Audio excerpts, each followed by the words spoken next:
Hello everybody and welcome back to Fantasy Football Fix. My name is FPL Phillips and this is your Game Week 24 episode of Eddie versus the Algorithm, the series here on YouTube where we're putting a machine computer algorithm up against an FPL YouTuber for every week of the FPL season to see what can come out with more points at the end of the campaign. In Game Week 23, the algorithm actually beat me going with Alisson and Trent at the back, definitely paid off. That Liverpool bias finally coming into play as they seem to regain some kind of form. So the algorithm narrowly outscoring me. That was the main difference between the two teams in that game week. Let's see if it can do it again in game week 24, shall we? Or will I be able to get my own back? Let's get straight into things.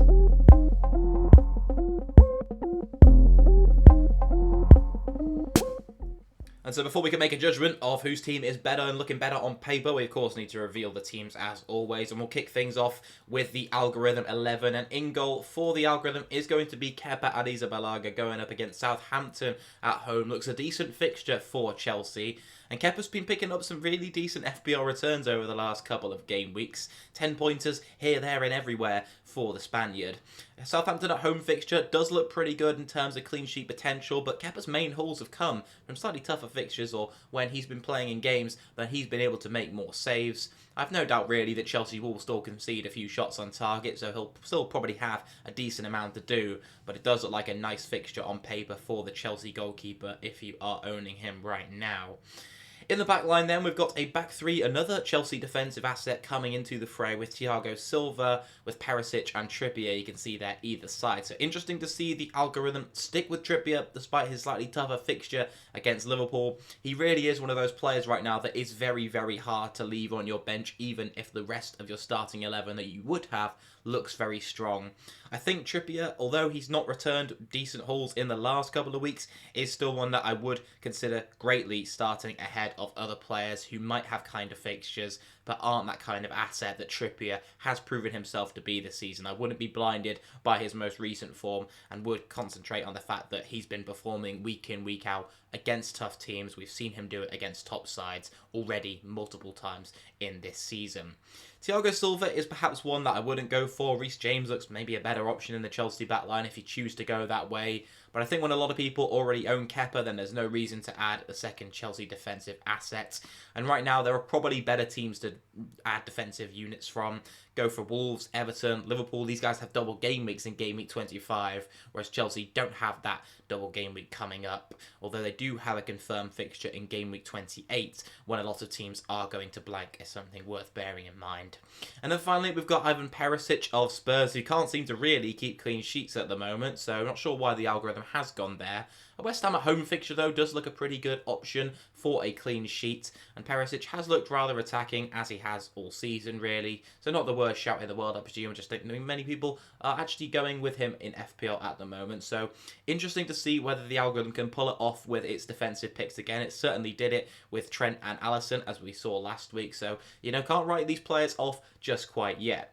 Let's move into the midfield then, and the midfield four is going to be some very popular picks right now with Mahrez, Fernandes and Marcus Rashford, paired with the fourth asset, which is perhaps a more surprising one, which is going to be James McAllister of Brighton, going with him over someone like a Matoma or a Jesse Marsh. And when I looked over on the OptaStats tool, McAllister has actually had some really nice underlying data. He should still be on penalties for Brighton as well, so that's a factor playing into that too.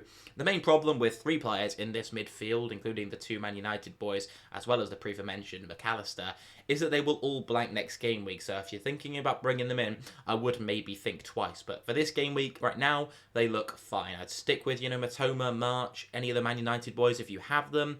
But we're going to have to consider how many players we have that are blanking next week. Newcastle and Brentford as well will be the other two teams. So Trippier in this side would also be blanking next week. We can only bench 3 outfield players, so make sure you're considering that in your teams for next week when making your transfer decisions for Game Week 24. But McAllister I still wouldn't go with over Matoma or March. Maybe bringing them in Game Week 26 might look the best option, so we'll talk about that in that week's episode. But interesting pick for McAllister nonetheless. Rashford and Fernandes, Leicester at home is a decent fixture for United. Rashford can't seem to stop scoring at home at the moment, so definitely looks a wise pick there. And then Mahrez away at Nottingham Forest was subbed early in the game against Arsenal, so should be in line for another start in that one. Nottingham Forest are a lot better at home than they are on the road, but Manchester City seem to be in this kind of form where they're back in the title race and pushing to try and get one back over on the Premier League after they've been imposing some sanctions based on those financial fair play rules. So Mahrez, I think, was the best value midfielder at Man City by quite some distance. Maybe even Jack Grealish could be an option, but Mahrez for now would be the pick of the bunch for me. He's got Bournemouth next as well, which looks a very tasty fixture in game week 25, where, as mentioned, the rest of the midfield and Trippier in this team would be blanking. And then finally, rounding off the team to get its 63 predicted points total is going to be a very template front line of Erling Haaland, Harry Kane, and then Ivan Toney. So very nice front line. Not too much to mention there, really. Haaland taking the armband is one thing to note. We saw in the quick guide video yesterday that he's predicted the highest amount of points for game week 24. So you can go out and check out the full top 10 if you want to in that video. Harry Kane taking the vice-captain armband, and then Ivan Toney with a home fixture against Crystal Palace. Doesn't look too bad at all. He's been in fine form late and was actually top the expected FPL points for forwards in game week 23 in Brentford's fixture, which feels like a while ago now, against Arsenal. On the bench then this week for the algorithm is going to be Solly March, so he's down there on the bench after McAllister is the one starting out of those two Brighton midfielders. Ben Mee of Brentford and then Max Kilman of Bournemouth at home. I think that's a pretty good defensive asset there, right there. Max Kilman seems to be the Wolves defender the algorithm is picking. He's got Bournemouth at home and then he's got a double game week next week in game week 25. So it looks like a very nice transfer target to maybe pick up into your teams if you're looking for a defender.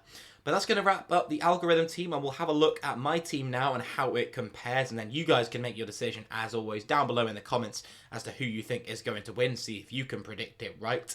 In defence for me, I'm going with Estepinian. I've started Kilman, and I've gone with Reece James. You might have heard me hinting towards that when talking about players like Thiago Silva. Estepinian's a bit of a risk, as mentioned. Like Brighton are blanking next week, so I wouldn't be rushing to bring in someone like Estepinian or Matoma, who I've got in this side, just due to the fact that they are going to blank in 1 week's time. After that, Brighton have a double game week coming up in game week 27, so game week 26, I can't stress enough, is the point to load up on those Brighton assets if possible. So with the midfield, that's the one change with Toma coming in for McAllister. And then up front, I've made another switch. Tony's come out and João Felix has come into my side for that nice kind home fixture against Southampton.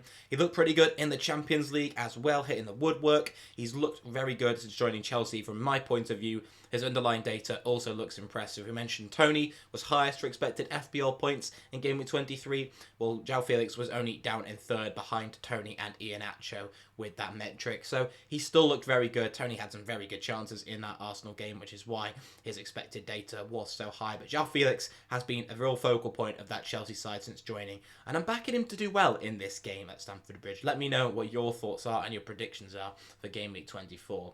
I've gone with Dawson, so another Wolves defender down on the bench. He's another option you could go for. Then just Dwight McNeil of Everton and Tarkowski as well of the Toffees. I think going for those, as you mentioned, with the double game week coming up, could be decent picks. So let me know down below in the comments, as always, are you team algorithm or team Eddie for this game week?